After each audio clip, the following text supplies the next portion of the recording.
Welcome back to BCN news. పశ్చిమ గోదావరి జిల్లా భీమవరంలో దారుణం చోటు చేసుకుంది. పోలిశెట్టి హేమంత్ అనే యువకుడు నాగమణి అనే వివాహిత గొంతు కోశాడు. పెళ్లి చేసుకోవాలని వేధిస్తూ నాగమణి ఇంటికి వెళ్లి బ్లేడుతో గొంతు కోసి పరారయ్యాడు. తీవ్రంగా గాయపడిన నాగమణి హాస్పిటల్కు తరలించారు. భీమవరంలోని ఒక సిమెంట్ అండ్ ఐరన్ షాప్లో పనిచేస్తున్న నాగమణి హేమంత్ మధ్య సాన్నిహిత్యం ఏర్పడింది. ఈ విషయం హేమంత్ కుటుంబ సభ్యులకు తెలియడంతో 3 నెలల క్రితమే మరో యువతితో పెళ్లి జరిపించారు. అయినా నాగమణిని పెళ్లి చేసుకోవాలని వేధించాడు హేమంత్. ఈ రోజు ఉదయం నాగమణి ఇంటికి వెళ్లి పెళ్లి చేసుకోవాలని ఘర్షణకు దిగాడు. నాగమణి ఒప్పుకోకపోవడంతో బ్లేడుతో దాడి చేసి గొంతు కోశాడు. తీవ్రంగా గాయపడిన నాగమణి భీమవరం ప్రభుత్వ హాస్పిటల్లో చికిత్స పొందుతోంది.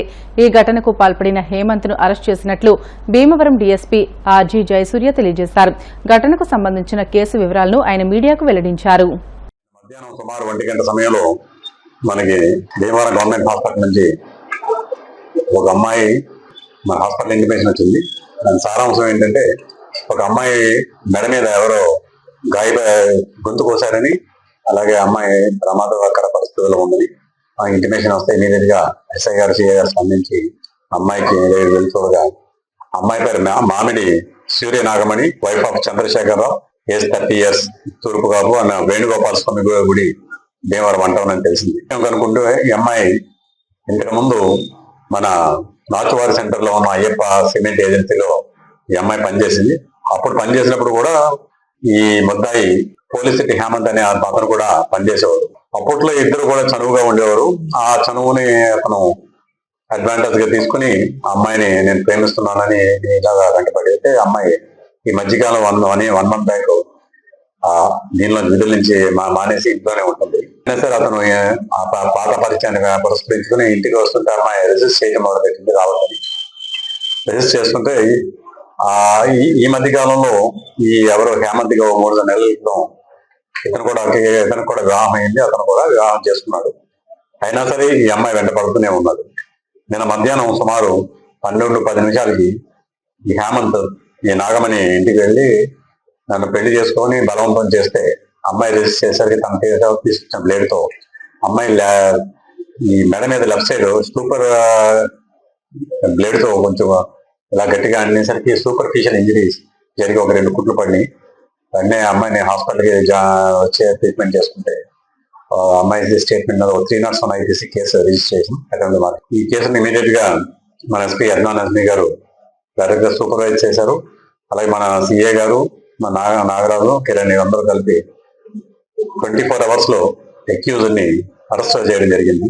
దీనికి మోడర్న్ టెక్నాలజీ కానీ IPR లాగ్స్ కానీ ఉపయోగించి అతని యొక్క ఆచూకీని తెలుసుకున్నారు. ఆచూకీని తెలిసి ఈ రోజు ఉదయం మన భీమవరం అరెస్ట్ చేసి అతన్ని జ్యుడిషియల్ మ్యాన్ పంపిస్తాం. ఇతను మన బైపాస్ రోడ్ లో అరెస్ట్ ఇచ్చాను కదా, మన ఉండి బైపాస్ రోడ్ లో అరెస్ట్ ఇచ్చి మన ఇబ్బంది పెడితే కనుక, అలా ఏదైనా వేధిస్తే ముందు ఇమీడియట్ గా పోలీసులకు ఇన్ఫార్మ్ చేయండి. ఎవరినైనా సరే లేడీస్ ని ఇబ్బంది పెట్టే కనుక మీరు 112 కాల్ చేయండి, లేకపోతే 1930 కాల్ చేయండి, 1970 కాల్ చేయండి. అంటే వేరే వాటిలో ఉపయోగపడ్డాయి, కానీ అన్ని కూడా పోలీసులు డైరెక్ట్ అవుతాయి. కానీ పర్టికులర్ గా 112 కానీ డైల్ 100 కానీ కాల్ చేస్తే కనుక మీరు ఖచ్చితంగా ఇన్ఫర్మేషన్ గోప్యంగా ఉంచబడుతుంది. అది వాళ్ళ మీద చర్యలు తీసుకోబడతాయి. ఎవరినైనా తమకి ఇష్టానికి వ్యతిరేకంగా ఎవరైనా మగవారు ఆడవారు పట్ల ప్రవర్తిస్తే కనుక ఖచ్చితంగా ఇన్ఫర్మేషన్ కాల్ చేయండి. అలాంటి ప్రమాదాలను మనం నివారించడానికి పోలీసులకు అవకాశం లేదు. అది ఒకసారి గమనించండి. జనసేన పార్టీ ఎమ్మెల్యేలు జనవాణి కార్యక్రమంలో పాల్గొని రాష్ట్రంలోని పలు ప్రాంతాల నుండి వచ్చిన ప్రజల సమస్యలకు సంబంధించి అర్జీలు స్వీకరిస్తున్నారు. అనంతరం వాటిని అధినేత దృష్టికి తీసుకువెళ్లి పరిష్కరిస్తామని హామీ ఇస్తున్నారు. ఈ నేపథ్యంలో మంగళగిరి జనసేన పార్టీ కేంద్ర కార్యాలయంలో నిర్వహించిన జనవాణి కార్యక్రమంలో పలు ప్రాంతాల నుంచి వచ్చిన ప్రజల నుంచి AP livestock development agency chairman Shaik Riyaz అర్జీలు స్వీకరించారు. పలు సమస్యలపై తక్షణం సంబంధిత అధికారులతో మాట్లాడి పరిష్కార మార్గాలు చూపారు.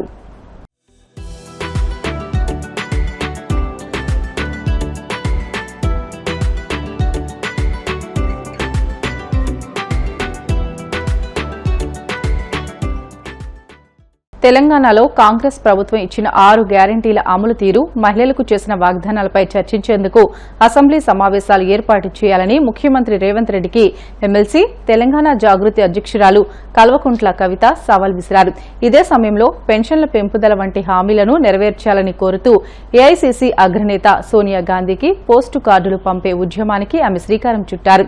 చంద్రబాబును రేవంత్ పిలిచి హైదరాబాద్ బిర్యానీ తినిపించి గోదావరి నీళ్లను కానుకగా ఇచ్చారని ఆమె ఆరోపించారు.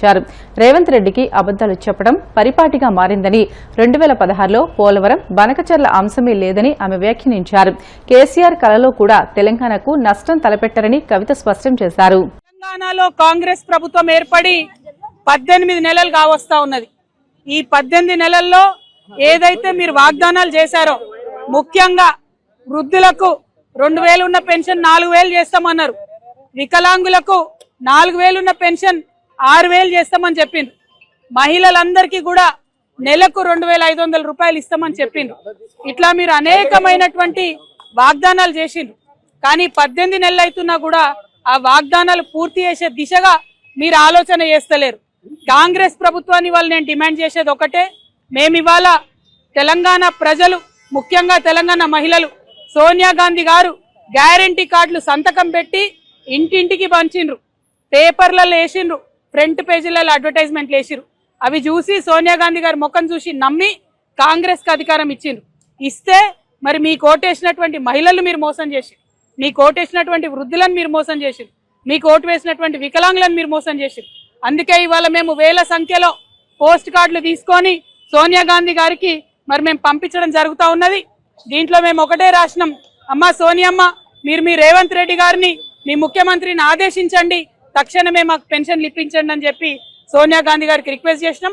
ఇంకా కూడా ప్రతి జిల్లా నుంచి, ప్రతి చోటి నుంచి కూడా పెద్ద ఎత్తున ఈ పోస్ట్ కార్డులు పంపుతామని కూడా మేము ఈ సందర్భంగా తెలియజేస్తున్నాం. ముఖ్యమంత్రి గారు తక్షణమే పెన్షన్లు విడుదల చేయాలని చెప్పి డిమాండ్ చేస్తాం.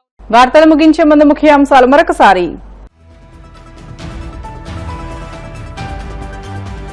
ముంపు సమస్య నివారణకు ఉండి నియోజకవర్గంలో అన్ని పంట కాలువలు, మురికి బోదెలు ఆధునీకరిస్తున్నాం. Deputy speaker Raghuramakrishnamraju స్పష్టీకరణ.